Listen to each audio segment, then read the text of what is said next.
Good morning. I'm here to tell you the story of a family of Assyrian refugees that fled their country in fear. They left behind all that was known and loved by them, their home, their business, their family and friends. They were given only a few hours' warning that they could be rounded up that night and killed or enslaved. The father gathered what he could, sold what he could, and left in the darkening evening with his pregnant wife, 4 children, and his teenage niece, who was entrusted to their care. They traveled by night and rested by day, ever watchful for the gangs of thieves and soldiers who would waste no time in taking their possessions and killing them. The family was not poverty-stricken, nor were they rich. The husband was a skilled carpenter with a thriving door and sash-making business, a summer home on a lake, and an excellent reputation both as a carpenter and a businessman. They purchased gold jewelry with the proceeds of their sales, and the wife sewed it into the hem of her skirt for safekeeping. They also bought a horse for the wife and the youngest child to ride when they were too tired to walk. They must have looked like a raggle-taggle band of gypsies indeed. Their aim was now to emigrate to Canada because the father's brother had already settled on his homestead on the Canadian prairies, and they knew it to be a safe place. After traveling for many weeks, they arrived in the city of Baghdad and were allowed to stay as refugees. They remained in this teeming city for 2 years, during which time the father worked at menial jobs for pitiful wages to help pay for rent and food. The eldest son was sent to the only school where he could learn to speak, read, and write English, a Presbyterian missionary school. They knew that the knowledge of English would make the transition to their new country easier. A new son was born, but the celebration turned to mourning when one son and a daughter died when an outbreak of measles swept through the refugee section. It was also in this camp that the last of their gold was stolen by playmates of the toddler daughter.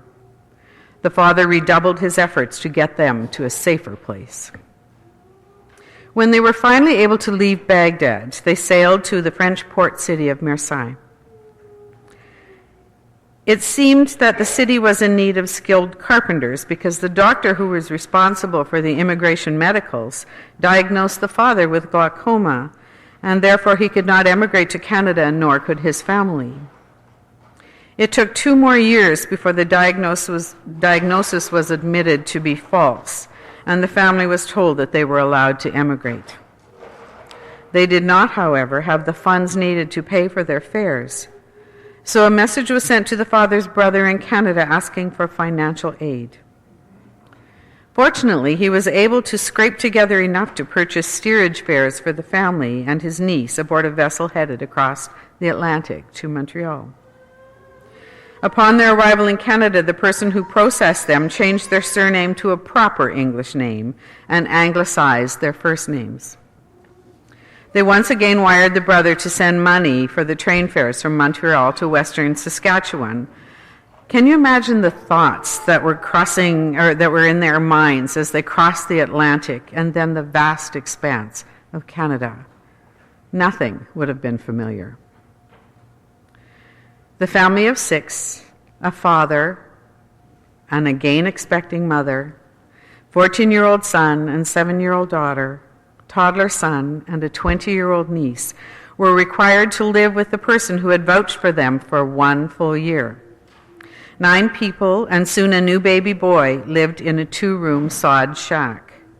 The eldest son was accepted directly into high school because of his knowledge of the English language. The 7-year-old daughter, who had almost no English, was enrolled in grade 1. Every day, the father and the uncle would take the children to town on a horse and buggy, and would watch the little girl interact with the other children in the schoolyard, pleased that she was now able and encouraged to get an education. This could not have happened in their homeland. The mother remained at home to take care of the house and work in the fields. She became an expert at making stooks, while the toddler son played amongst those prairie soldiers, and the newborn baby napped in their shade. The year was 1925. Many people are concerned about whether today's immigrants will truly assimilate into Canadian society. These parents, like many, many others who immigrated from the Ukraine and Poland and Germany, Iceland and Russia and so many more places, could only speak rudimentary English by the time they died at the age of 96. But they worked hard, they paid taxes, and most importantly, they enjoyed the safety they now felt despite the racism and xenophobia they experienced. Even though they did not completely assimilate, their children did. The eldest son became the top graduate from the College of Engineering at the University of Saskatchewan within a decade of coming to Canada. He invented and patented many tools and techniques that are still used in bridge and road building today. If you travel on the Yellowhead Highway west of Saskatoon, you can still see his graduation project, the Borden Bridge, spanning the South Saskatchewan River. The daughter became the office manager and head of support staff at the Venus Pencil Company in Toronto. Remember those Laurentian pencil crayons we all used? That's where they made them. The toddler who played peekaboo in the Stooks lived his Canadian dream and owned his own business and was inducted into the Saskatchewan Baseball Hall of Fame as an official and into the Hockey Hall of Fame as a coach and a builder. The little baby who napped in the fields, whom the mother called her Snow Baby because he was born in Canada, but most people knew him as Jeep because of his tenacity and work ethic. He grew up to be an excellent athlete, a skilled carpenter, plumber, mechanic, and all-around jack of all trades.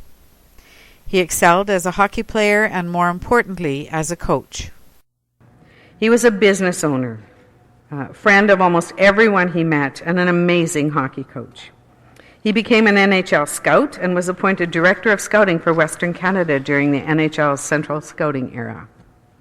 But most importantly, he was my dad. Sorry. I am the child of an Assyrian refugee, and so am more than grateful to this country that we take for granted, that it opened its arms to refugees like my grandparents and the other Assyrian families that came fleeing persecution and war. If this country had not been so welcoming, I would not be here today, and I dare say neither would many of you. Let me introduce my family.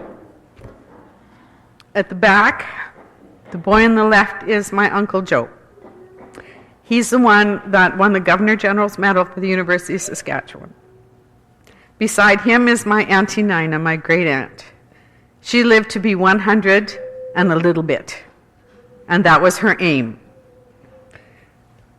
Seated is my grandfather, Dahoud, or David, as they said in Canada.